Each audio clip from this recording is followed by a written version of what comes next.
Na sequência do nosso cronograma, vamos agora para a aula 4. Lembrando que na primeira fizemos uma introdução ao tema geotecnia ambiental. Na segunda, uma revisão dos conceitos de mecânica dos solos.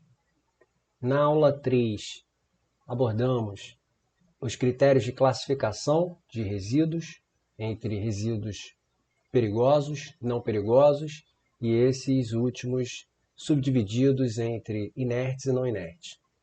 Agora, na aula 4, vamos falar de aterros de resíduos sólidos urbanos, que é uma das principais aplicações de geotecnia ambiental.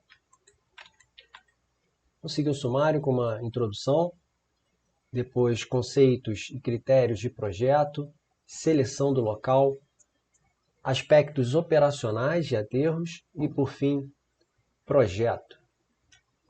Vamos começar falando sobre o resíduo sólido urbano. Então, o ciclo de vida do resíduo ele começa na produção, quando ele é fabricado. Então, ele vai ser utilizado e, por fim, vai para a disposição final. A visão moderna diz que vamos tentar reduzir logo na produção, né? Esse produto realmente é necessário? O que aconteceu recentemente, por exemplo, com os canudos de plástico.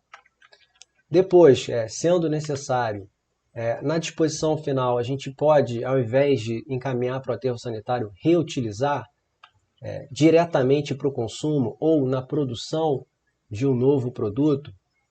Então, a reutilização direto para o consumo, a gente tem exemplos que vão desde brechós até ferro velho. E, por fim, reciclar.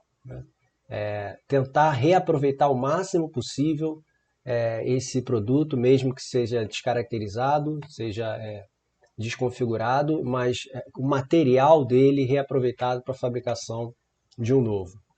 Então, essa é a política dos 3 R's: reduzir, reutilizar e reciclar ao máximo possível. E aí também tem o conceito da responsabilidade compartilhada. Não é só o consumidor final que é responsável por dar fim adequado àquele produto, mas também o produtor. De acordo com a Política Nacional de Resíduos Sólidos, a disposição final, após esgotada todas as possibilidades de evitar ter que armazenar aquele resíduo, vai ser a distribuição ordenada em aterros construídos segundo princípios de engenharia de forma a não impactar o meio ambiente e nem comprometer a saúde pública. Então, a disposição do resíduo sólido urbano, ou abreviando RSU, em aterro sanitário, quando é projetado e construído obedecendo os princípios de engenharia, de modo que evite prejuízos à saúde e ao meio ambiente. Então, é a melhor opção possível em termos de dispor aquele resíduo, são os aterros sanitários. Agora, no outro extremo, nós temos os lixões, que são descargas a céu aberto sem quaisquer medidas de proteção ao meio ambiente ou à saúde pública. Há também a situação intermediária, em que não foi projetado um aterro sanitário cumprindo todos aqueles requisitos técnicos, mas há algum controle. Então, pelo menos são cobertos, eventualmente compactados, mas não há a impermeabilização para evitar que o chorume chegue ao subsolo e nem a cobertura para evitar que os gases sejam liberados para a atmosfera. Obviamente que a gente vai focar aqui e vai objetivar a construção de aterros sanitários. Só para contextualizar, vamos olhar esse mapa que não é tão atual, é de 2008, 2007, mas serve para dar uma ideia da situação. Em azul claro estão os aterros sanitários, azul escuro aterro controlado e em preto os lixões. A gente observa claramente uma concentração de aterro sanitário, que é a melhor opção, região sul-sudeste, mas a maior parte do país ainda baseada em lixões. E aqui nessa gráfico setorizado, a proporção de aterro sanitário com aterro controlado e lixão. Qual a importância desses dados? Mostrar a relevância da disciplina de geotecnia ambiental, mas particularmente desse assunto, aterros sanitários. tendo em vista a necessidade de construção de muitos aterros aí Brasil afora. Bom, em termos de normatização, nós temos as normas que apresentam o que deve ter nos projetos, as normas que estabelecem critérios para os projetos, e aí a gente pode estar falando de aterros de resíduos perigosos, classe 1, como visto na aula anterior, ou não perigosos, classe 2. E uma série de outras normas e resoluções que norteiam o que a gente vai ver agora.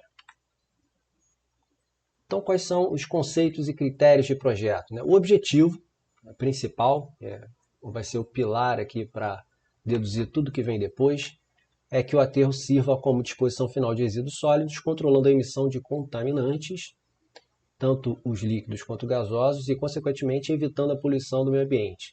E aí a gente está falando do meio ambiente de águas superficiais, de águas subterrâneas e do ar.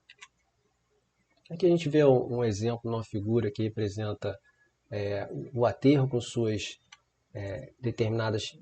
com suas diferentes camadas, e para cada camada, na base dela, há uma impermeabilização para haver essa separação, e no final, e na base de todo o aterro, uma impermeabilização mais controlada, para evitar que esse chorume chegue lá no lençol freático. Então, há uma coleta do chorume imediatamente acima da camada impermeabilizante e um bombeamento para a estação de tratamento desse chorume.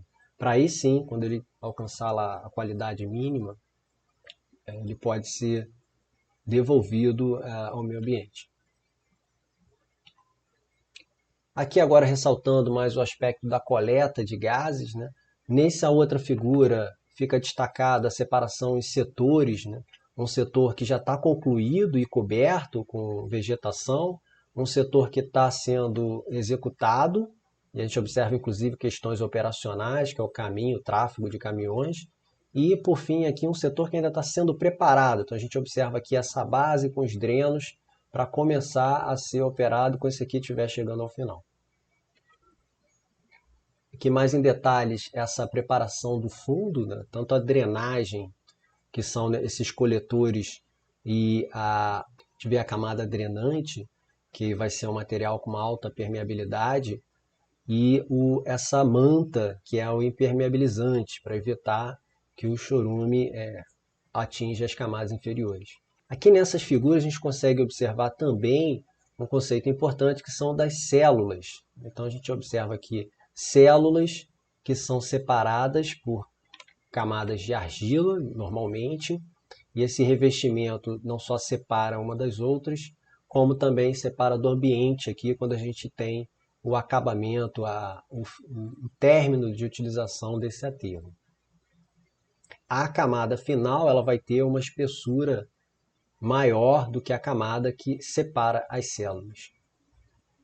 Aqui do outro lado a gente vê também melhor a questão da coleta de gases e também da drenagem do chorume lá no fundo do aterro. Então, vamos tentar falar em detalhes, enumerar todos esses componentes que foram comentados sucintamente. A gente começa com a camada de cobertura lá em cima, essa cobertura vegetal, quando o aterro está concluído. Temos que ter nessa cobertura uma drenagem pluvial superficial, né, para encaminhar adequadamente a água das chuvas. A drenagem dos gases, que vão continuar sendo produzidos durante anos, até mesmo anos após o término de uso do aterro, mas também durante a execução. Temos as células do resíduo, a gente observa aqui. Essas células muitas vezes são definidas células diárias, que você completa ela e fecha a cada dia. As camadas de solo intermediárias, separando as células. A drenagem do percolado, que está aqui embaixo.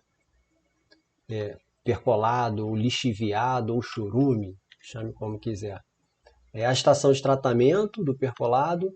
Vamos ter a queima do biogás ou reaproveitamento, se for o caso, para geração de energia. O acesso de caminhões e uma balança para pesar ali, ter o controle da quantidade de resíduo que está sendo depositado.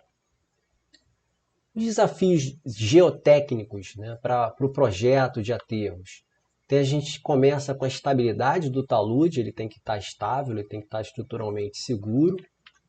A previsão do adensamento, o resíduo sólido ele é altamente adensável, ao longo dos anos ele vai rebaixando, vai diminuindo de volume. A permeabilidade desse resíduo, o comportamento de sistemas compostos de impermeabilização. Então, a gente vai procurar estar conjugando materiais diferentes para ter uma impermeabilização mais eficiente, mas por outro lado isso vai ser mais difícil de prever. O transporte de contaminantes, no caso de um vazamento. O controle da qualidade, tanto na construção, na preparação dessa base, desse isolamento, mas também durante a operação. A propriedade geossintética, que são materiais que vêm sendo cada vez mais utilizados em aterros sanitários. O desempenho de longo prazo, sistemas de impermeabilização e drenagem, então é prever ao longo dos anos, décadas, como vão se comportar esses sistemas, esses materiais. Materiais e sistemas alternativos, além dos que já utilizam hoje, procurar algo de um desempenho e eficiência maior. E os processos biológicos, que vão governar aí principalmente a geração de biogás. Por fim, tentar prever tudo isso através de modelos matemáticos. Então, a segurança ela deve englobar aspectos estruturais e ambientais, né? Então, vai desde a estabilidade de talude, a integridade dos dispositivos que fazem a impermeabilização e o desempenho da drenagem. Então, a tendência mundial é estender o prazo ao longo do qual esse aterro vai estar sendo monitorado após o fechamento, após o encerramento dele. Por quê? Para garantir uma segurança e detectar o mais rápido possível qualquer problema que venha a ocorrer. Os critérios de segurança vão se basear nas tensões e deformações, nos resíduos e os demais componentes que vão ter algum papel estrutural. E por fim, a análise de risco, que é um conceito que vem sendo cada vez mais empregado em empreendimentos, que é, ok, vamos projetar para que não ocorra nenhum problema, fazer o melhor projeto possível. Mas, caso algum efeito não previsto, algum desastre natural, enfim, venha a trazer um acidente, um problema, qual vai ser o impacto disso? Então você vai multiplicar a probabilidade disso ocorrer com o impacto, a intensidade do impacto ambiental decorrente disso. Se isso for muito elevado, então é necessário ainda em fase de projeto prever contingências, medidas mitigadoras para minimizar isso. Então existem dois enfoques distintos que podem ser dados como critério para dimensionamento. Um é atender a prescrições existentes, normalmente normas, e o outro é avaliar critérios de desempenho, o que vai funcionar melhor. Nas prescrições existentes, há a vantagem de se garantir um mínimo de proteção, porque você vai atender aqueles critérios mínimos estabelecidos por norma.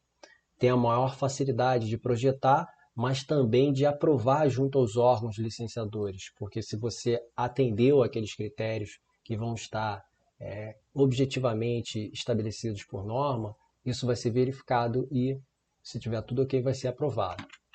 Como desvantagem é que se você estiver projetando para um local que fuja muito às condições usuais, pode ser que o seu projeto seja insuficiente ou o contrário, que ele seja caro demais, conservador.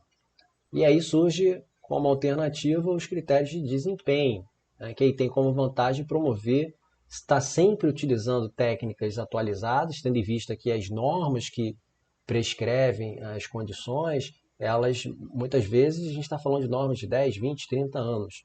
E aqui você pode estar sempre utilizando o estado da arte em técnicas. Eles vão proporcionar uma melhor definição das variáveis, você vai fazer uma análise heurística do projeto e exige uma caracterização detalhada do local. Claro, porque a análise é mais sofisticada, portanto vai exigir mais dados.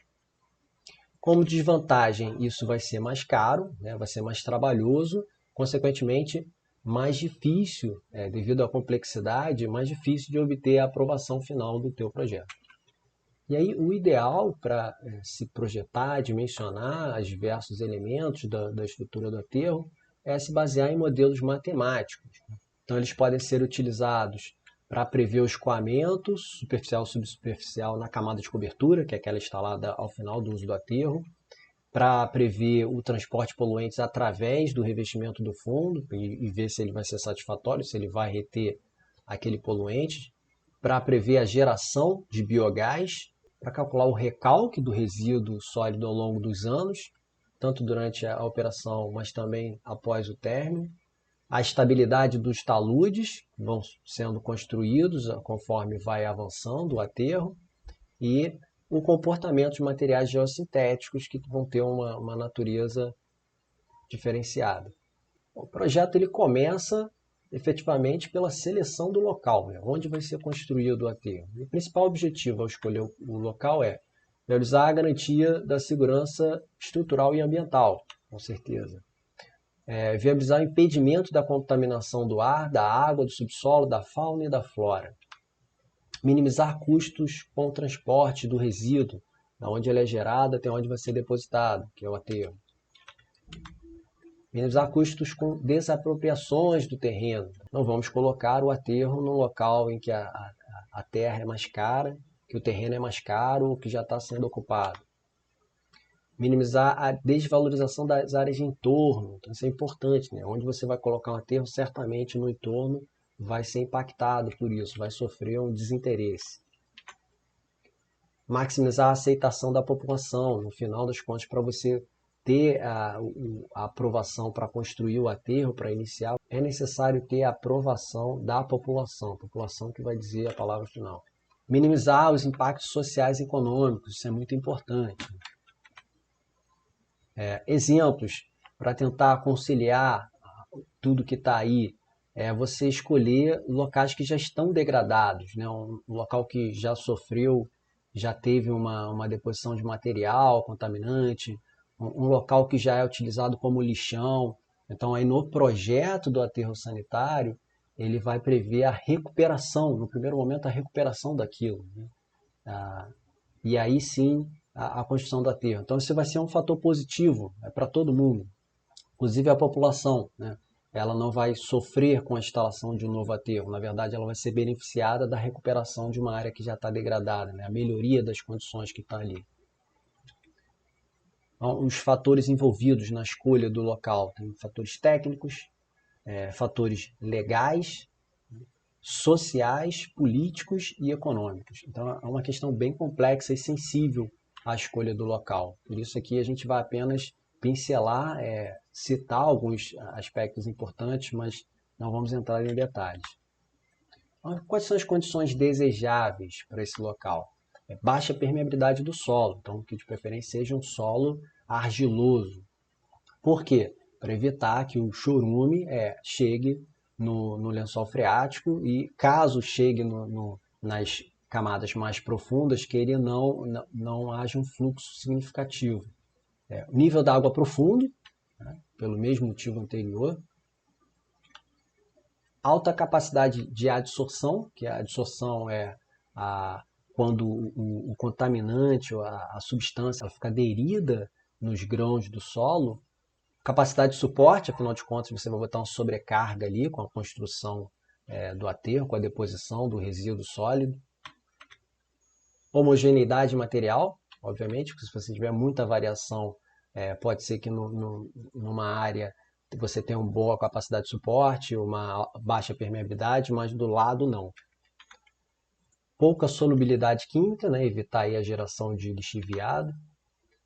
Baixa densidade populacional, por motivos óbvios. Proximidade de centros geradores, né? Para que isso aqui é um tanto quanto difícil de conciliar com o item anterior, porque ao mesmo tempo que tem que estar longe da população, tem que estar próximo da geração de resíduo, que é a maior parte a própria população, né? Mas o importante é que você não tenha um custo muito alto com o transporte dos resíduos. Baixo índice de precipitação, porque a chuva vai ser o principal causador aí do lixiviado, do percolado, do chorume. pouca declividade e grande área disponível. É claro, a declividade ela vai dificultar a construção do aterro, vai gerar riscos e você vai precisar ocupar muita área. Condições indesejáveis: hidrogeologia vulnerável, áreas pantanosas e de enchente, por motivos óbvios, áreas de recente vulcanismo, e movimento tectônico e forte sismicidade. Um terremoto poderia causar o colapso de um aterro. Proximidade de fonte de abastecimento de água, então, claro, eu não vou colocar um aterro próximo de um manancial. E a proximidade a aeroportos, fazendas, zonas militares, áreas de proteção ambiental e reservas naturais. Então, tudo isso tem que ser observado e listado quando vai se fazer a escolha do local. Critérios preconizados, então, que atende lá a primeira vertente de dimensionamento, que vai nas preconizações existentes, ao contrário da análise de desempenho. Então, a gente tem aí a BNT 13896, que fala sobre aterros para resíduos não perigosos. Então, o que está lá? Declividade entre 1% e 30%. E aí diz que, se for maior que 30%, fica a critério do órgão de controle ambiental. Desejável: permeabilidade inferior a 10 a menos 6 centímetros por segundo, em zona vadosa com espessura superior a 3 metros. Por que isso? Primeiro, o que é zona vadosa? Zona vadosa é a região do solo que não está saturada, ou seja, acima do nível d'água. Então tem que ter 3 metros de espessura e acima do nível d'água. Por que isso? Da onde saem esses números, 10 a menos 6 centímetros por segundo e 3 metros? Do nada? Chute? Não. Isso aí, se a gente fizer a conta, nessa velocidade, para percorrer 3 metros, iria demorar 30 anos. Então essa é uma base. Seriam 30 anos para o percolado atravessar essa camada. Isso dá uma segurança robusta para o lençol freático. Obrigatoriamente, predominância inferior a 5 vezes 10 a menos 5 centímetros por segundo. O item anterior foi dito uma condição desejada, mas se isso não for possível, esse item ele pede esse valor não tão exigente. Mas ainda deixa um parênteses aqui dizendo que, dependendo das condições hidrológicas, o órgão de controle ambiental pode permitir aí 10 a menos 4. 200 metros de distância de corpos d'água, mas também a critério do órgão de controle ambiental. Recomendado 500 metros de distância dos núcleos populacionais. Vida útil mínima de 10 anos. Esse valor já é quase que um consenso de que é pouco. Se você vai projetar, obter as licenças ambientais, preparar, construir, todo esse investimento só para 10 anos, a tendência é que se projete aterros para mais que isso. Proibida a área de inundação com recorrência de 100 anos ou superior. Claro, você não vai construir o aterro no local que tem alta probabilidade de inundação. Distância vertical de 1,5 m ao lençol freático. Isso é importante. E medido na época de maior precipitação, que é quando o lençol freático está no seu nível mais alto. Agora, essas recomendações são da NBR. Mas há também, dependendo de onde você vai construir, normas locais, seja do estado ou do município. Então, a título de exemplo, na CETESB, ele vai estabelecer a declividade máxima de 10%. Então, está sendo mais exigente do que a BNT. Já estabelece uma base de cálculo de área a ser aterrada por dia. Aqui a distância a corpos d'água está igual à BNT. Nesse item especifica a melhor distância a residências isoladas de 500 metros, mas de áreas urbanizadas 2 km. Então fica mais exigente do que a BNT. Para solos argilosos, recomenda nível d'água no mínimo de 3 metros. Então veja bem, solo arginoso já é aquele ideal, aquele que tem a baixa permeabilidade. Se for um solo arenoso, então um solo que tem a permeabilidade maior, então tem que ser uma distância maior ainda. Para a camada de linear vai ser aquela camada impermeabilizante que vai estar abaixo do aterro. ela tem que ter permeabilidade menor que 10 a menos 7 centímetros por segundo. Tentar aqui um detalhe que às vezes essa permeabilidade aparece em metro por segundo, então, para não confundir. Aqui, por exemplo, em metro por segundo seria 10 a menos 9. Solo predominantemente argiloso, homogêneo e impermeável, e aí dá especificações quanto à granulometria, né? Passando na 300, superior a 30%. Também especifica valor para limite de liquidez, índice de plasticidade, além da classificação do solo. A gente falou disso daí lá na aula 2, que foi a revisão de mecânica dos solos. Por fim, amarra o pH maior que 7, então pH mais básico. A gente está apresentado também preconizações do SEMPRE, que é um órgão não governamental, a título de exemplo. Quais são os dados necessários para a gente selecionar o local? Dá para imaginar que é muita coisa, né? Vamos lá. É a topografia do local, o clima, a geologia, hidrogeologia e dados geotécnicos. A logística para acesso, né? Afinal de contas, vai ter uma grande movimentação de caminhões. O resíduo, né? Qual é o tipo desse resíduo que vai ser recebido, a composição, o comportamento, as propriedades físico-químicas, o volume e a velocidade com que vai ser depositado. Então, nessa fase, a gente tem uma grande variedade de especialidades, sem dúvida, uma questão multidisciplinar, que envolve, como já foi mencionado, geologia, hidrogeologia, geotecnia, mas não só, também antropologia, sociologia e economia, né? Além da política e legislação que vai estar sendo envolvida. Então, é muita gente que trabalha num projeto como esse.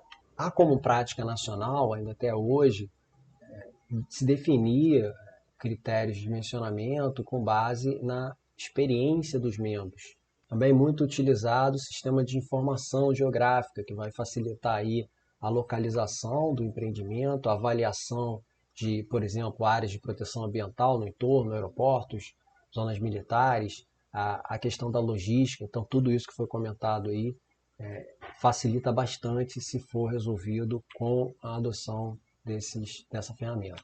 E a gente encontra aí cada vez mais trabalhos procurando aí um método de tomada de decisão, de otimização, tendo em vista a grande quantidade de variáveis envolvidas, o que dificulta muito a seleção da melhor opção. Vamos tentar colocar numa sequência lógica as etapas que englobam tudo que foi comentado até então. Na parte de legislação, áreas de proteção ambiental, mananciais, parques e reservas, eventuais áreas tombadas e o zoneamento urbano, o que vai constar no plano diretor do município. Depois, coleta de análise de dados técnicos, hidrogeologia, geologia, geotecnia, materiais de empréstimo, por exemplo, argila que vai ser necessária para colocar separando as células e também na cobertura final do aterro, a topografia, nível d'água, mananciais, bacias e corpos d'água. Depois vamos para a parte de aspectos socioeconômicos, o valor do terreno, o uso e ocupação atual, antes da construção do aterro, a distância aos centros de geração de resíduo, a integração com a malha viária, questão logística, e a aceitação da população para a construção desse aterro sanitário. No último grupo, as características do resíduo, né? Sua constituição, a classificação, perigoso, não perigoso, inerte, não inerte. O volume, não só o volume gerado diariamente, mas também o volume final total de projeto daquele aterro e a forma de disposição. Aqui temos um exemplo de 3 cenários distintos para a seleção do local, separado em colunas de condições físicas, bióticas e condições antrópicas. Nesse momento, vale lembrar da NBR, que estabelece esses critérios para a seleção de local, e por curiosidade está aqui também a CETESB, que seria o caso específico de São Paulo. É interessante ler cada um desses itens e avaliar, fazendo comparações, mas para ser sucinto eu vou destacar os critérios mais impactantes ou críticos desses exemplos listados. Então, a gente começa aqui, por exemplo, com a condutividade hidráulica da opção 1, que vai estar abaixo, né, da mínima especificada por norma E isso considerando a aprovação do órgão de controle ambiental. Então isso aqui está de vermelho porque seria aí um motivo para não aceitar essa opção 1. Outra questão também restritiva, a distância só de 150 metros para um curso d'água. Lembrando que a NBR vai exigir um mínimo de 200 metros. E em condições antrópicas, ressalta-se aqui o uso da agricultura em toda a área. Então a área já está sendo utilizada. Não necessariamente seria um fator para impedimento, para escolha desse local, mas com certeza vai aumentar o custo, vai aumentar o impacto antrópico. Primeiro destaque que esse está próximo ao aeródromo, e aterros sanitários tendem a causar uma atração de pássaros, o que é perigoso para aeronaves. Na segunda opção, a condutividade de 10 a menos 4 centímetros por segundo está no mínimo possível da norma, considerando que o órgão de controle ambiental permitiria. Por isso a gente está colocando aqui em laranja, porque é um fator preocupante, mas não impeditivo. Talvez seja possível utilizar esse local. Depois a gente tem a distância de 300 metros ao núcleo populacional mais próximo. A norma, a NBR, ela recomenda 500 metros. Então não dá para atender os 500 metros, mas como é só uma recomendação, isso pode ser contornado. No terceiro local, a gente tem um solo com apenas 2 metros de espessura, ressaltando que a NBR exige 3 metros no mínimo. Mas isso poderia ser contornado se fosse realizado um aterro do local. É um custo impactante, né, realizar um aterro para que a espessura daquele solo chegasse aos 3 metros mínimos. Então está aqui de laranja porque tem como contornar. Assim como a profundidade do lençol freático. Não está no 1,5 m exigido por norma, mas o aterro, um aterro de 40 centímetros em toda a área, faria com que se atendesse essa condição. Ressalto aqui também que há espécies raras, mas isso não necessariamente, pelo menos pela norma, é um fator impeditivo. Com certeza vai ser um fator para dificultar uma aprovação junto aos órgãos ambientais. E também a área já é utilizada, já há uma ocupação. Quando a gente avalia todos os itens, né, observa-se claramente que não há o local ideal. Isso é o que acontece normalmente, né? O local perfeito que atende tanto o exigido quanto o desejável, isso é um tanto quanto raro, né? O que a gente tem que comparar aqui e avaliar atinge o mínimo necessário estabelecido e depois, dentro desse que atinge o mínimo necessário, qual que é o impacto menor. Então a gente vê claramente, se for definir um critério objetivo, pela quantidade de itens destacados, a opção 2 seria a selecionada. É interessante comentar aqui rapidamente a questão da operação para o caminho do resíduo sólido até a disposição final. Primeiro é feita a coleta dele. É interessante comentar aqui rapidamente a questão da operação no caminho percorrido pelo resíduo até a disposição final. Começando ali na coleta com os caminhões, e dependendo do tamanho do município, ele é levado até estações de transferência, onde provavelmente é feita uma triagem, uma separação, e com caminhões maiores, esse resíduo é levado até os centros de tratamento de resíduo, CTR, né? Leva esse nome porque ali pode ter também uma usina de reciclagem, uma instalação de geração de energia, entre outros. A título de exemplo, está aqui para o Rio de Janeiro, a logística dessas estações de transferência de resíduos espalhadas pelo município e que depois encaminha o resíduo até o centro de tratamento, que fica em Seropédica. Que máquinas que são utilizadas no aterro? Uma retroescavadeira, que é um equipamento bastante versátil, ele leva esse nome retroescavadeira, mas na verdade o nome mais completo seria pá carregadeira, que está na frente, e atrás, né, a escavadeira, por isso retroescavadeira. Então ela tanto pode carregar quanto fazer valas, aberturas, por exemplo. Um trator de esteira que vai procurar estar empilhando e nesse processo de vai e vem ele faz um procedimento muito importante que é a compactação do resíduo. O caminhão compactador que vai estar trazendo o resíduo e o caminhão basculante que aí ele não compacta, mas em compensação traz um volume muito maior.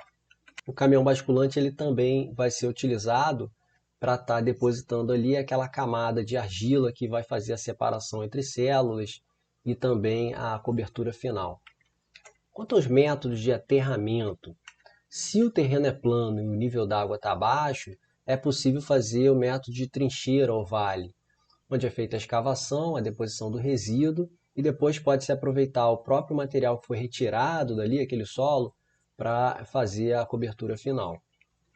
Agora que fica essa limitação, o terreno tem que ser plano e o nível d'água profundo, né? Obviamente, senão você vai escavar aqui e vai estar chegando próximo ao nível d'água.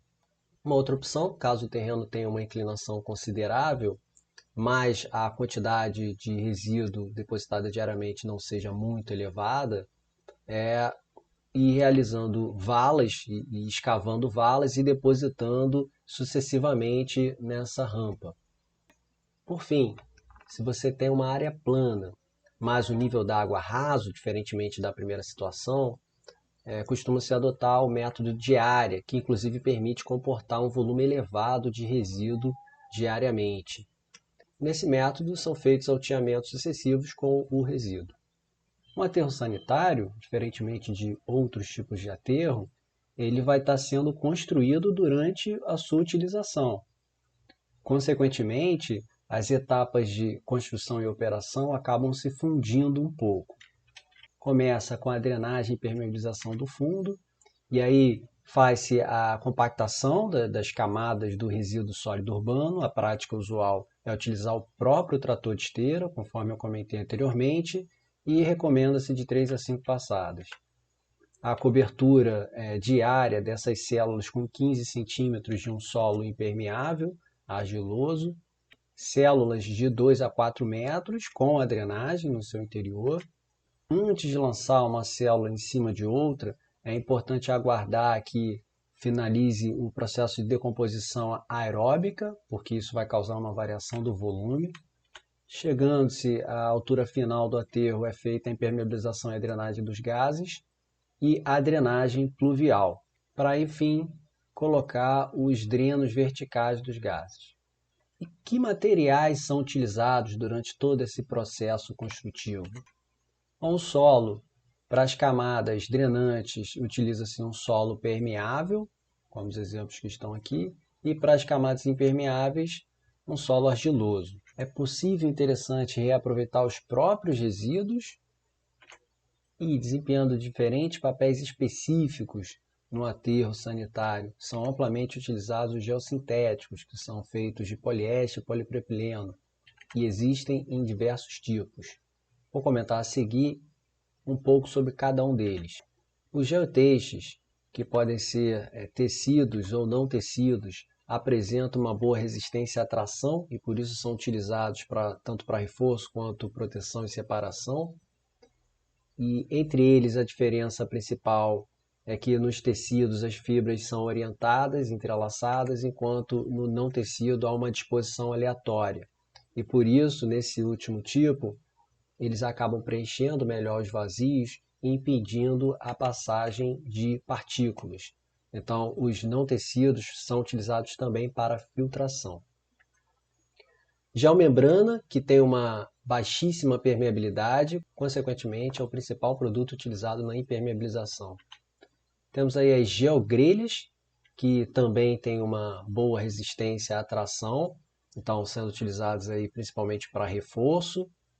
E as geocélulas, que além de ter uma boa resistência à tração, elas têm uma altura significativa, o que permite manter aqui nas suas células uma quantidade de solo e, consequentemente, desenvolver aqui uma vegetação. E aí ela serve também para proteção e controle da erosão. A georrede tem uma função drenante, mas a principal aplicação delas é junto com outros tipos em geocompostos. Esses geocompostos podem ser do tipo bentonítico, então é que vai ter uma capacidade de impermeabilização, ou totalmente oposto, do tipo drenante, que tem a georrede, conforme comentado anteriormente, junto com uma camada de outro material que faz o desempenho papel de filtração e separação. Então você cria uma camada aqui intermediária de drenagem. A geomanta tem um papel de proteger os taludes, controlando a erosão superficial. E por fim, Vale mencionar também os geotubos, que podem ser utilizados na drenagem. Então está aí a lista completa de geossintéticos.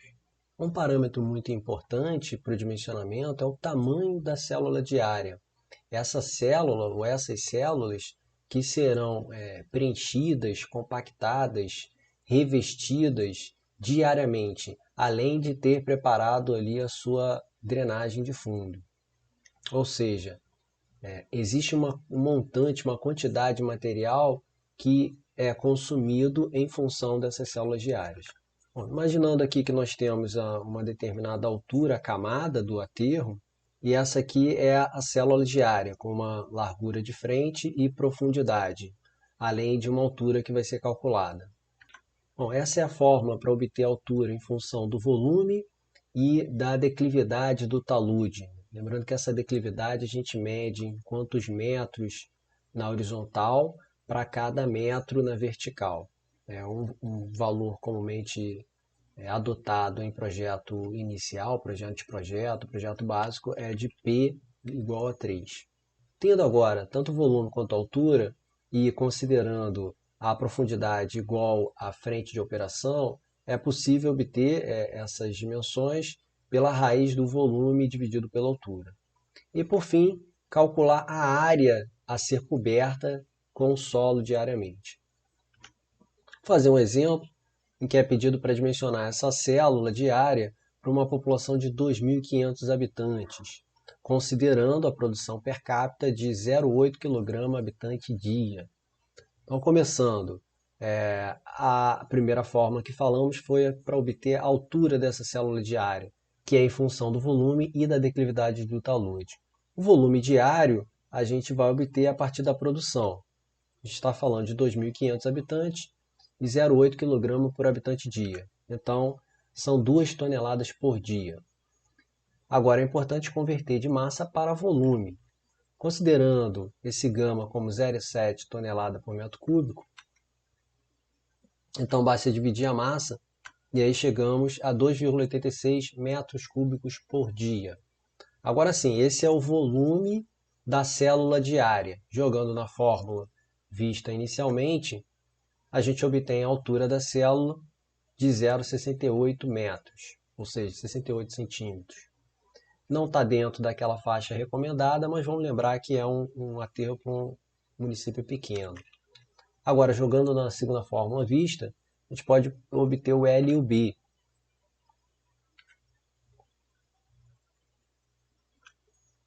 Deu 2,05 metros. Por fim, a área a ser coberta, 12,6 metros quadrados. Se multiplicarmos por 15 centímetros de espessura, vai nos dar o volume de solo necessário para essa cobertura diária, que é a separação entre células.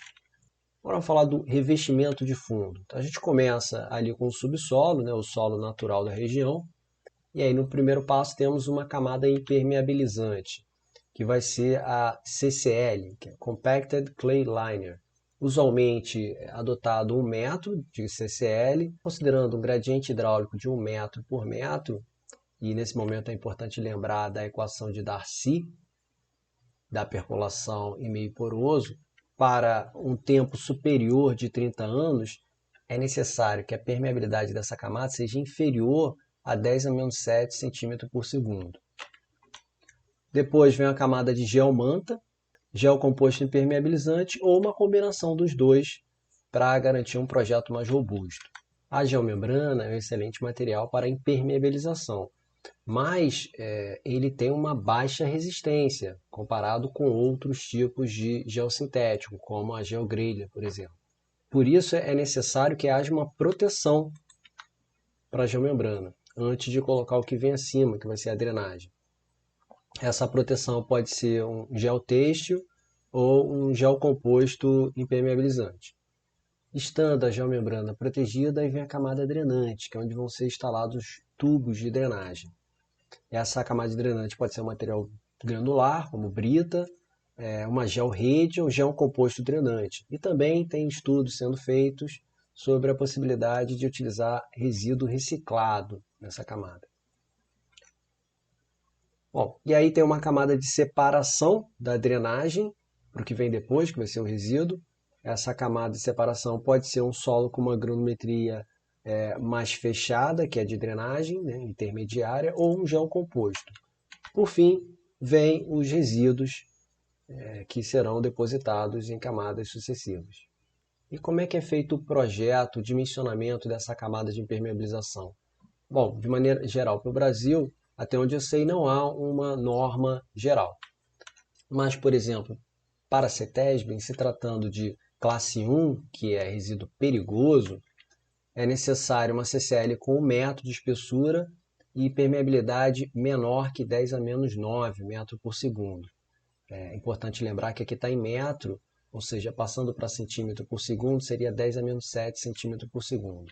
Além disso, 2 camadas de geomembrana de polietileno de alta densidade, com 2 milímetros de espessura e permeabilidade 10 a menos 14, bem baixa. Agora, se for classe 2, não perigoso, basta aí de CCL 60 centímetros de espessura com a mesma permeabilidade e apenas uma camada de geomembrana. O dimensionamento da camada de CCL ele é feito a partir da análise da infiltração. A base teórica para isso é a lei de Darcy, que estabelece velocidade de percolação igual a permeabilidade vezes o gradiente hidráulico. O gradiente hidráulico, por sua vez, vai ser o quanto varia a carga hidráulica por unidade de comprimento ao longo do sentido da percolação. Outra maneira de expressar seria multiplicar os dois lados dessa expressão pelo tempo. Então, velocidade vezes tempo, teríamos a espessura, e do lado direito aparece tempo multiplicando. A carga hidráulica ela é composta por uma parcela de pressão, uma parcela cinética e uma parcela da energia potencial, que é a cota. Em percolação, em meio poroso, a velocidade é muito baixa, então essa aqui pode ser desprezada. Avaliando a situação em que a gente tem um resíduo acima da camada de CCL, que nada mais é que solo argiloso compactado, com permeabilidade muito baixa. Num cenário extremo, pode ocorrer um acúmulo de lixiviado ou percolado acima da camada CCL. Esse acúmulo ele vai causar um aumento da pressão aqui, consequentemente vai forçar a percolação na camada de CCL. Então, vamos avaliar quanto é que é a energia aqui no início da camada de CCL. Nesse início, nós teremos como pressão, que é a primeira parcela da carga, o correspondente à altura de água acima, que vai estar causando essa pressão. E como cota topográfica, nós temos, considerando que o zero é na base da CCL, nós temos a espessura dela, que é E. Aqui na base não tem pressão, ou melhor, a pressão é atmosférica, então em termos de pressão manométrica é zero, e a cota é zero também, tomando como referencial a própria base. Ou seja, indo de H1 até H2, a diferença de potencial que vai compor aqui o numerador do gradiente hidráulico vai ser H mais E. E a distância percorrida vai ser E. Substituindo isso na expressão anterior e rearranjando, nós teríamos essa equação de segundo grau, considerando o E como incógnita dela. Vamos fazer um exemplo em que a permeabilidade é 10 a menos 7 centímetros por segundo, um valor padrão. A altura de lixiviado acumulado acima da CCL, que seria um caso extremo de alguma falha ou imperfeição no sistema de drenagem, então causaria um acúmulo de 50 centímetros, e um período de 30 anos. Então, qual é a espessura da camada de CCL necessária para que o tempo de percolação, o tempo do lixiviado atravessar ela, seja esses 30 anos? Basta aplicar essa equação de segundo grau.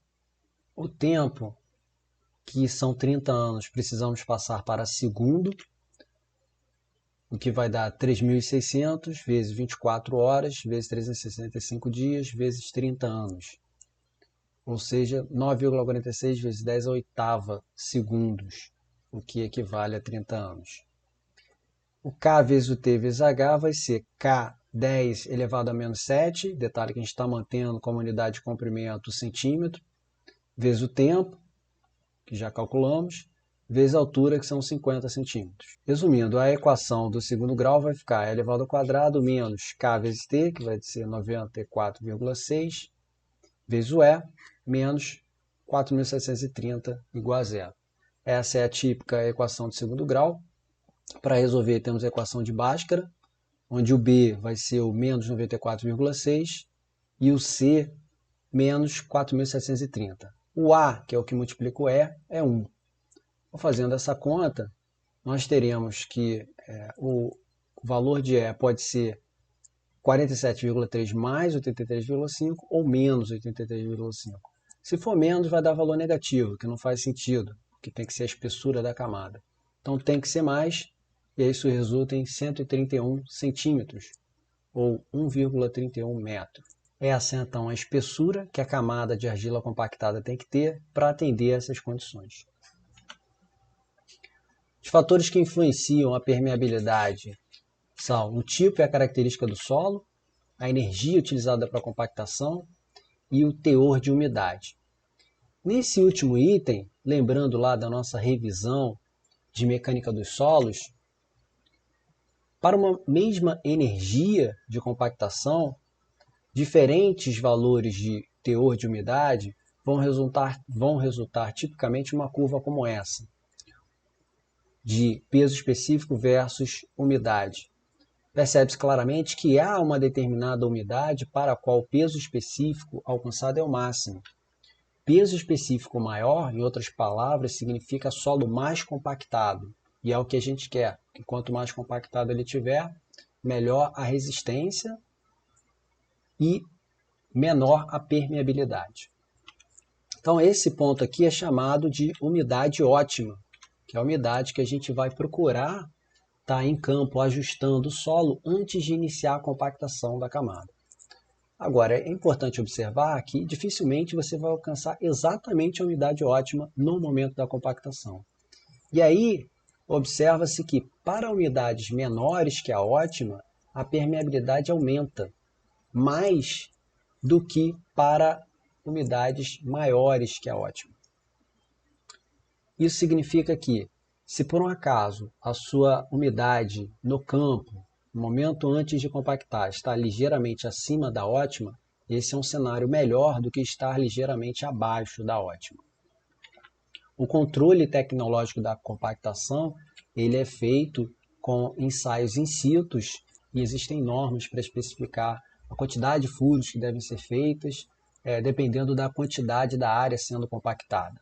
Então, as barreiras de solo compactado que vão existir não só lá na base do aterro, mas também nas camadas de separação entre células.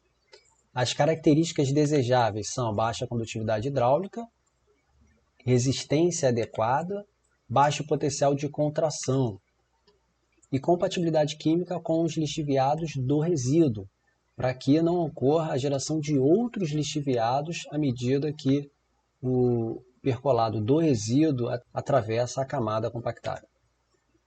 Alta capacidade de adsorção, que é a capacidade que os grãos do solo têm de adsorver junto à superfície as substâncias, os contaminantes, conforme visto anteriormente.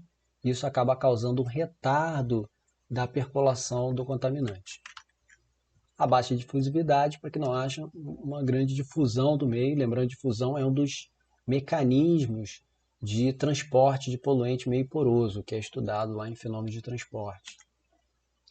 As etapas da construção começam com a seleção do material que vai ser utilizado, o estabelecimento de critério da umidade, então achar a umidade ótima para a compactação, que vai alcançar uma determinada massa específica. A compactação adequada, a eliminação de interface entre camadas, isso porque fizemos o exercício anteriormente que foi calculado uma camada de CCl de 1,30 m.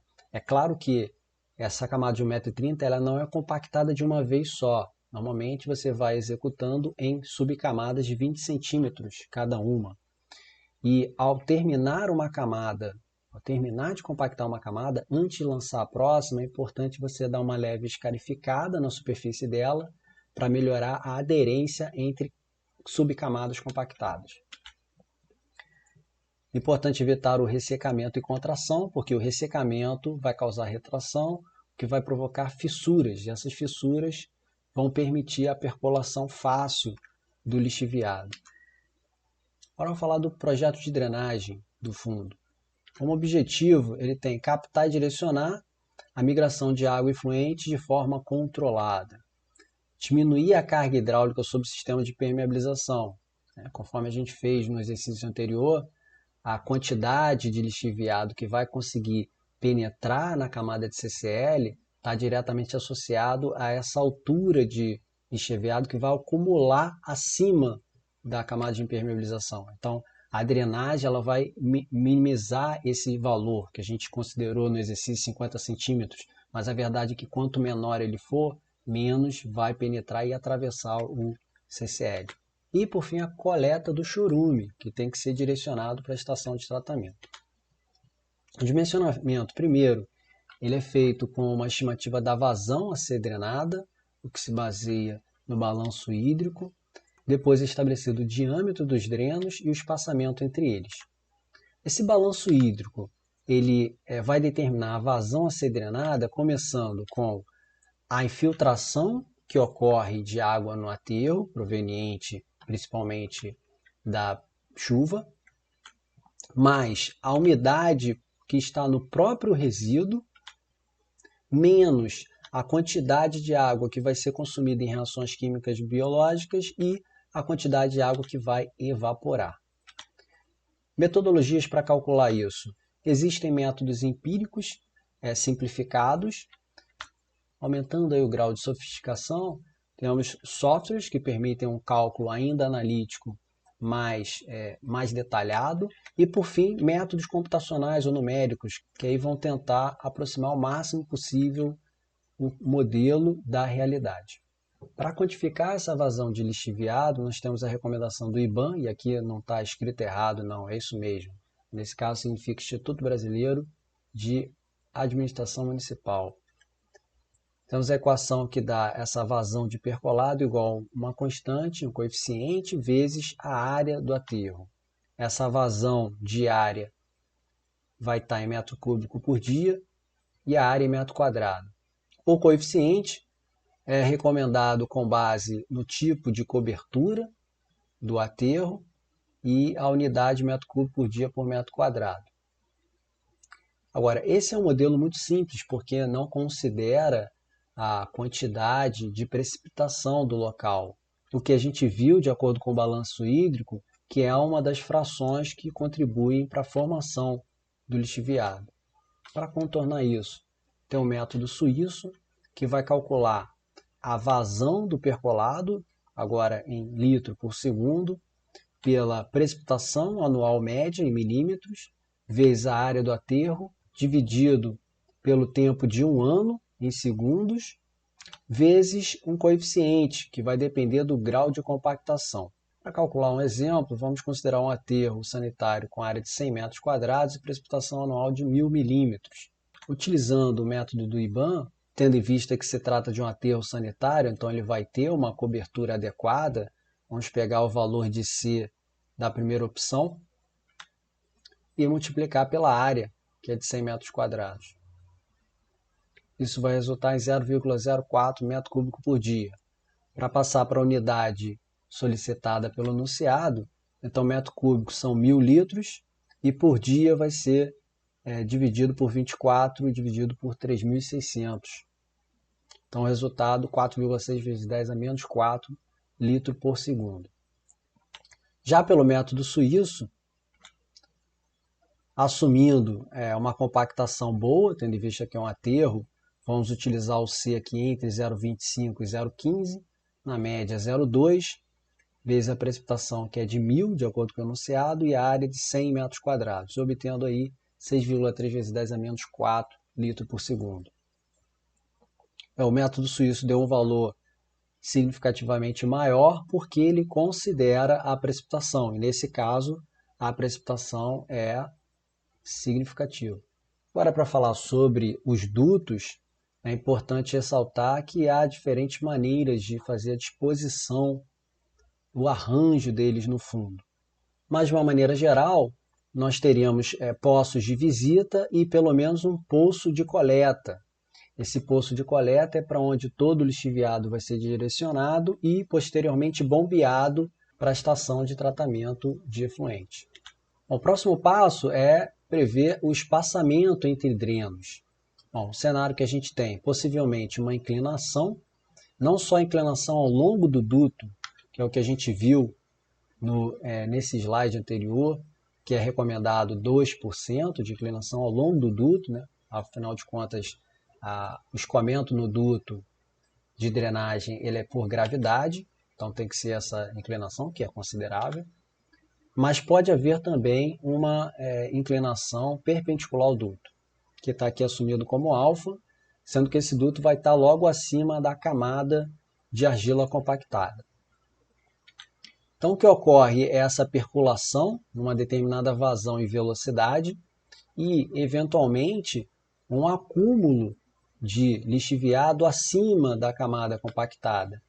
Esse acúmulo vai ter uma altura máxima, que é o que a gente quer limitar.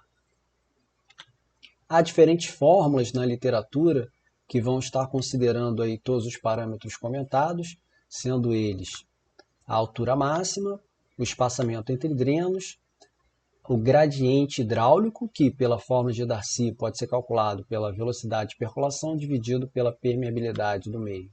No caso, o meio é o resíduo. A velocidade percolado, que é calculada pela vazão vista conforme fórmulas anteriores, dividido pela área do aterro.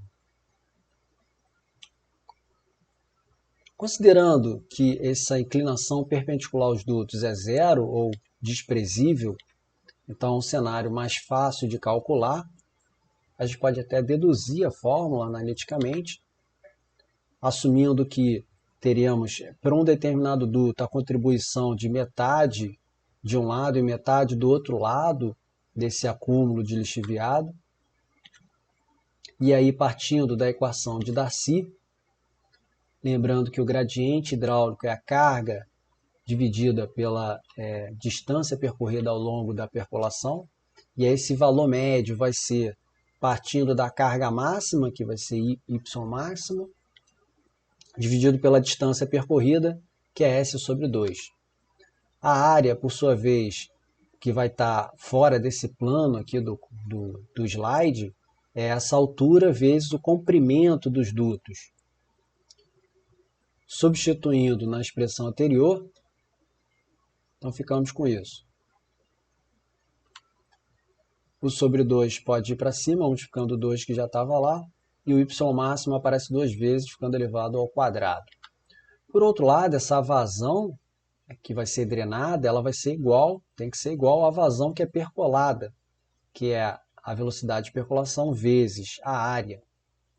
E a área, agora a gente está falando da área ao longo da qual há percolação, então é uma área plana, vai ser a distância entre drenos vezes o comprimento deles. Substituindo tudo na expressão anterior, a gente obtém essa fórmula que serve para o caso de declividade zero na direção perpendicular aos drenos. O próximo passo é dimensionar os drenos, né? Qual o diâmetro que eles devem ter. Lembrando que eles têm uma declividade longitudinal e que a vazão que deve escoar nos tubos vai ser a velocidade do percolado vezes a área que há de percolação. Isso aqui foi visto no slide anterior. Agora, olhando por dentro do dreno, o que ocorre é um escoamento por gravidade, que a gente chama de escoamento em conduto livre. Isso é visto lá na hidráulica e a fórmula mais conhecida é a de Manning, que calcula a vazão pela área molhada vezes o raio hidráulico elevado a 2/3, vezes a declividade elevado ao meio dividido por N. N é o coeficiente de Manning e depende do material do tubo. essa declividade usualmente assumida como 2%, conforme as figuras de esquema mostradas. Aqui a gente vê algumas fotos de instalação do sistema de drenagem.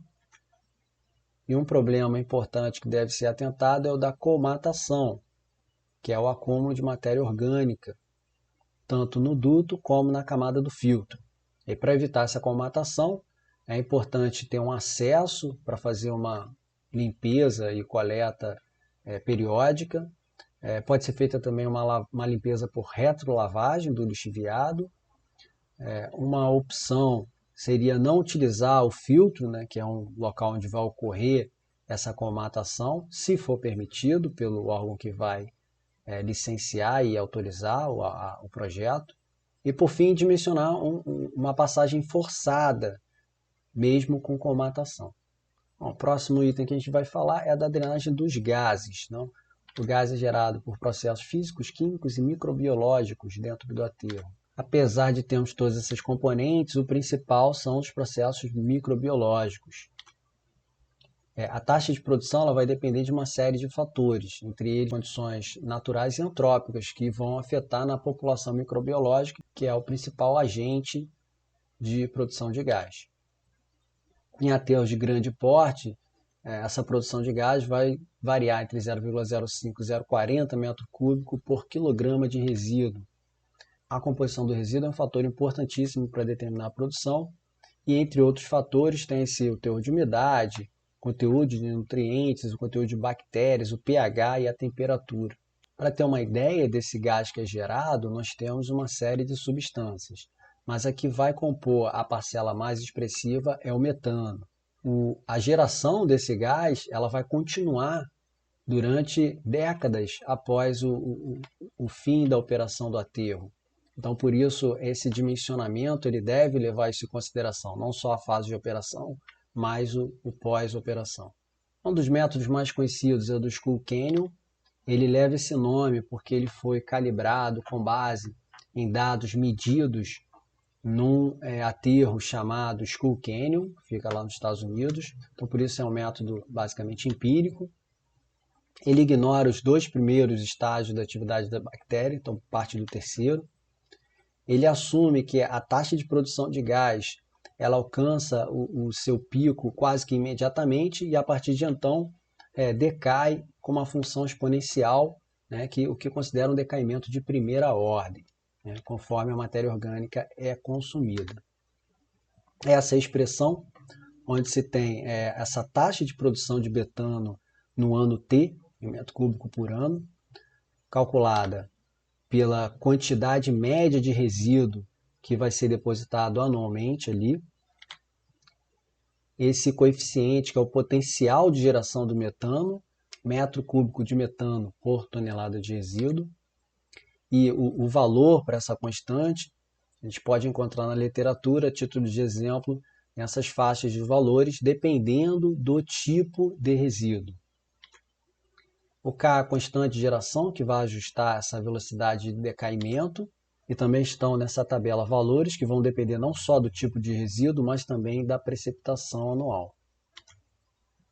C é o tempo desde o encerramento da célula, mas está sendo feita a estimativa ainda durante a operação, então C tem que ser adotado como igual a 0. Por fim, T é o tempo desde o início de uso do aterro.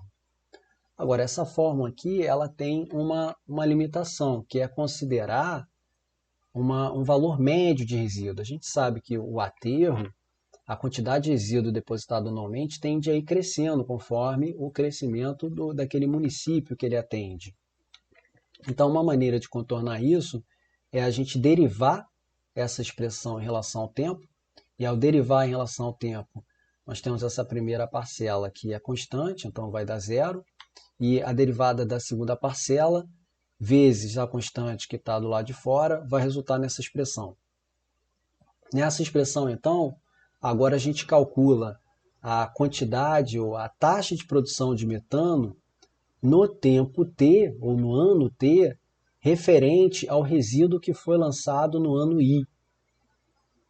Tá, mas e como é que a gente faz a composição dos resíduos que vão sendo lançados anualmente e como eles somam para a taxa de produção de metano num determinado ano.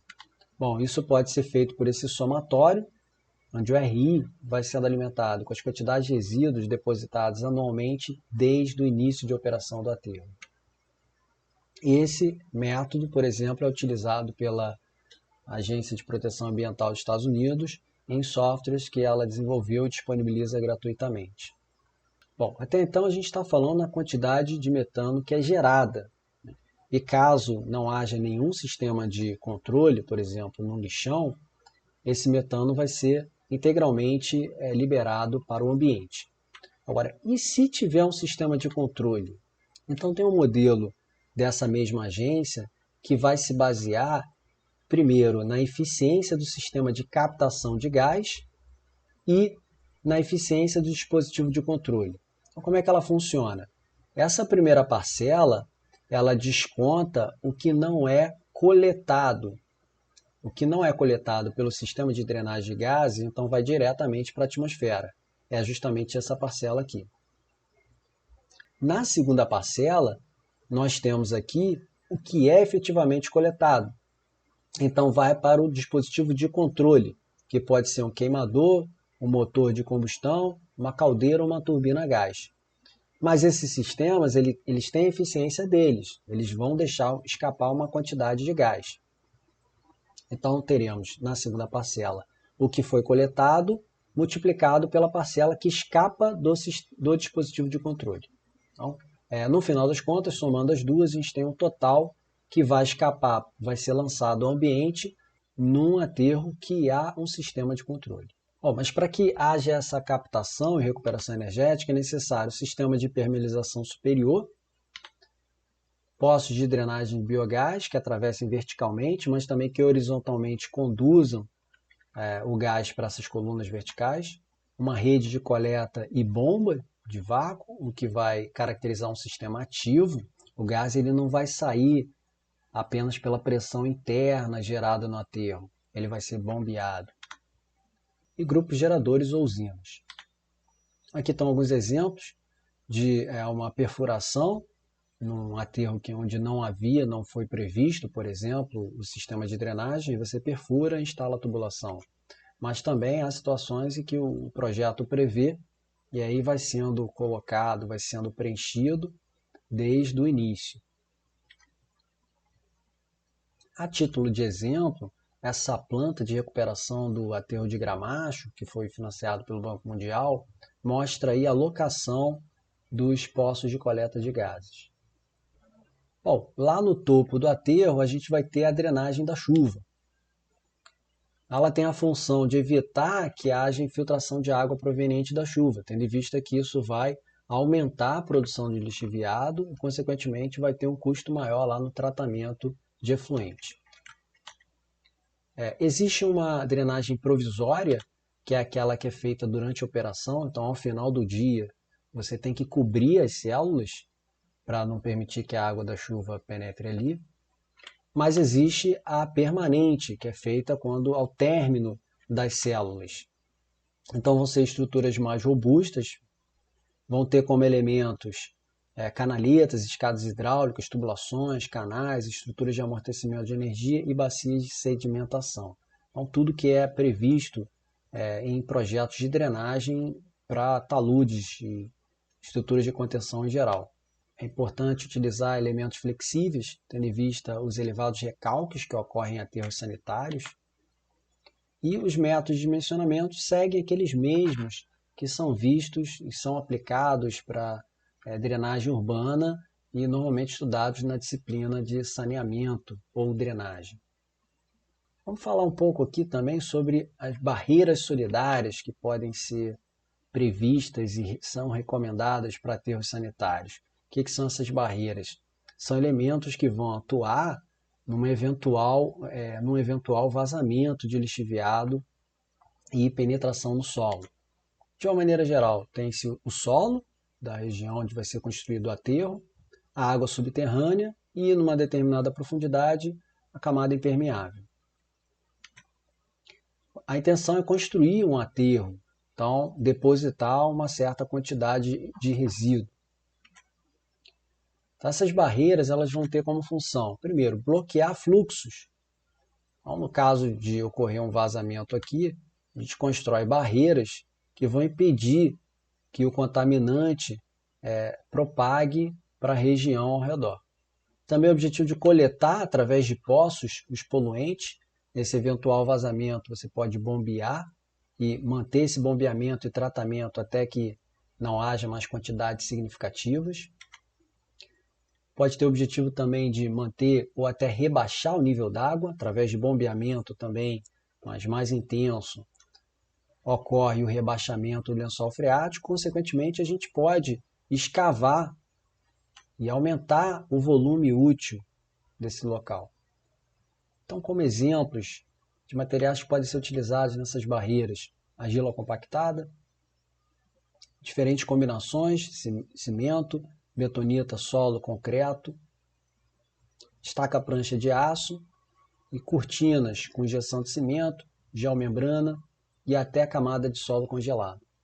Um exemplo desse último item, num caso que foge um pouco da aplicação, mas o objetivo final é o mesmo, isolar a água subterrânea. Camada de solo congelado foi utilizado na usina de Fukushima, que teve aquele acidente em 2011. Então, o solo congelado foi uma barreira para evitar que a água contaminada por radiação propagasse para o restante do lençol freático, inclusive para o oceano.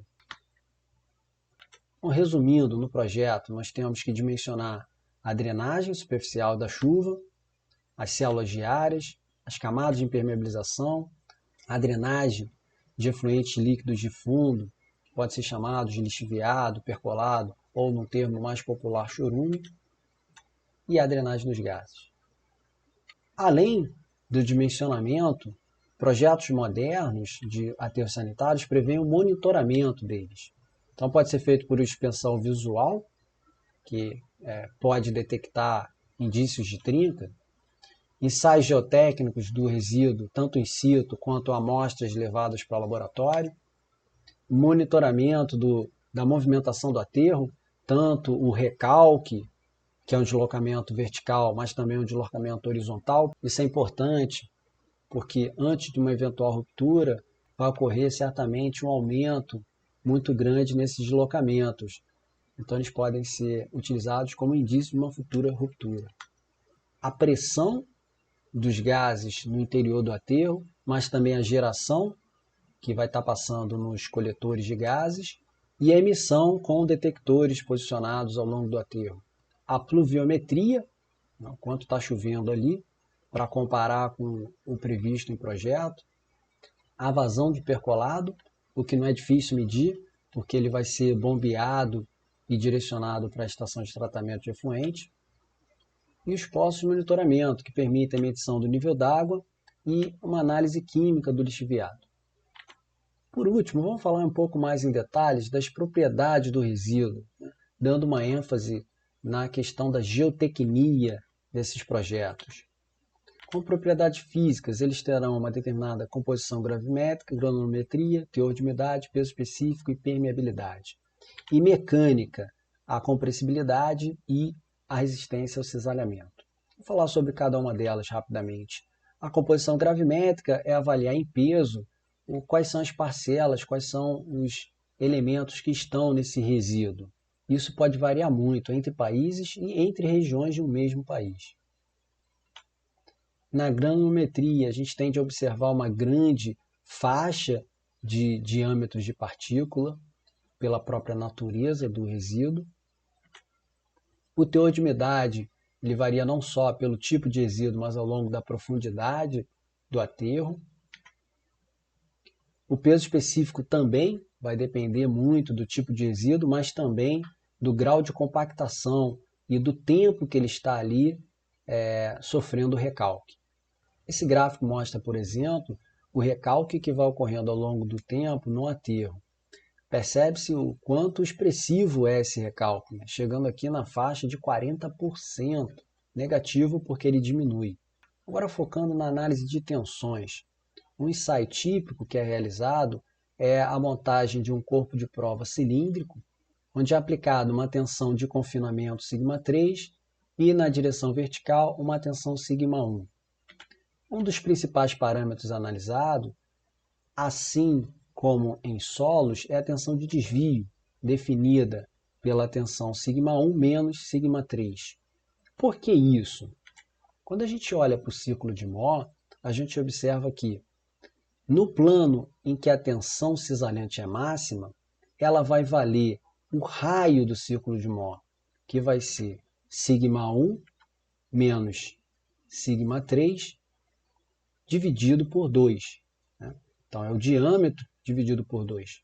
Isso significa que a tensão cisalhante está diretamente associada à diferença das tensões principais σ1 e σ2, que é justamente a definição de tensão de desvio ou tensão desviatória.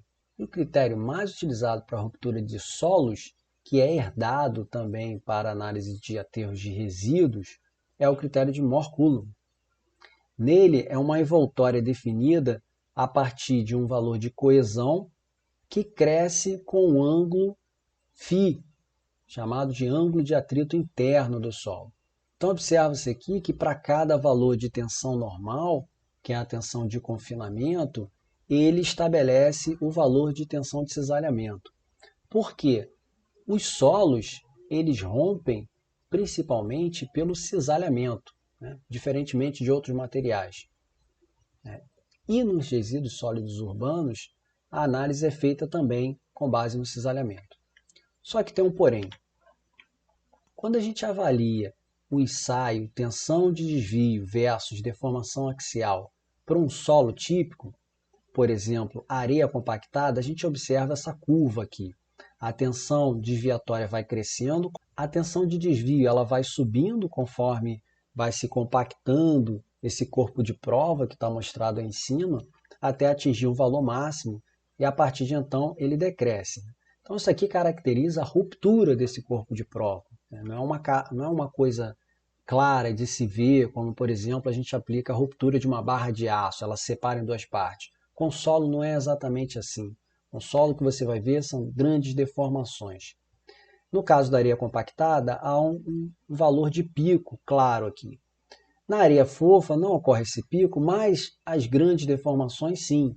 Então fica também determinado aqui um valor máximo de tensão de desvio, ou um valor de ruptura, que é quando o solo vai se deformar demais, provocando ali o colapso da estrutura. Isso é para um solo típico.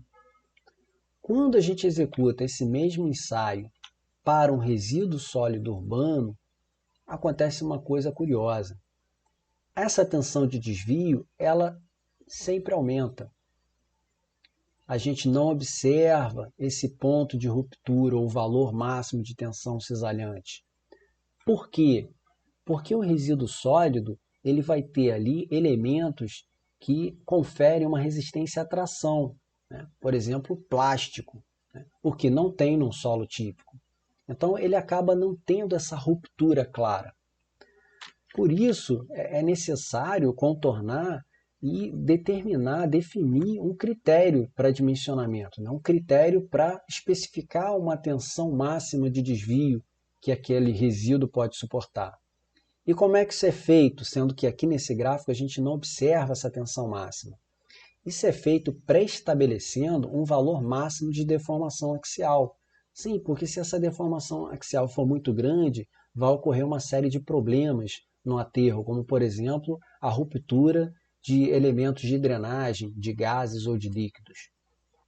Então, comumente, o projeto ele vai pré-estabelecer, ele vai ter como premissas esses valores máximos de deformação, que pode ser 5, 10, 15, 20%, depende aí também muito daquilo que eu disse no início na apresentação, que se baseia na experiência dos componentes da equipe que vão fazer o projeto. Aqui tem exemplos de definindo diferentes valores máximos ou aceitáveis de deformação axial, qual vai ser a correspondente tensão de cisalhamento e, com isso, os parâmetros de coesão e ângulo de atrito interno que vão conferir a relação entre essa tensão de cisalhamento e a tensão confinante. Bom, a gente tem que evitar as falhas que são escorregamento da drenagem, escorregamento da cobertura ou a rotação do talude, além de outros. E qual é o critério de análise? O fator de segurança. Ele é definido pela razão entre a força de resistência do solo e a força que está atuando. Obviamente, esse fator de segurança tem que ser maior que 1. Devido ao nível de incerteza que se tem num projeto como esse, que vai desde a variabilidade da propriedade do resíduo sólido, é comum considerar como aceitável fatores de segurança bastante elevados, como 3, por exemplo. Ou seja, significa que a força calculada é 3 vezes menor do que a força de resistência. Para calcular isso, nós temos os métodos empíricos simplificados, que, como o próprio nome fala, são bastante simples, mas, por outro lado, bastante limitados em termos de o que você pode considerar.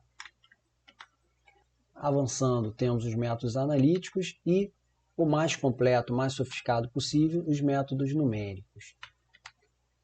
Entre os métodos analíticos, os mais conhecidos, nós temos o método equilíbrio-limite. Ele tem solução analítica, mas não é muito rápido de se calcular, porque exige uma quantidade considerável de contas. Então, para facilitar isso, é muito comum utilizar ferramentas computacionais, como o GeoSlope. Agora, a limitação é que eles não permitem prever ali a deformação, né? Eles se baseiam simplesmente nas tensões que vão estar atuando. E por que as deformações são importantes? Por exemplo, quando eu quero prever o comportamento da interação dos resíduos com geossintéticos.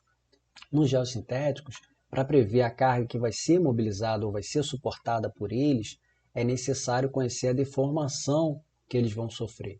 Então, para permitir isso, tem os métodos numéricos, dos mais variados possíveis e amplamente utilizados em projetos.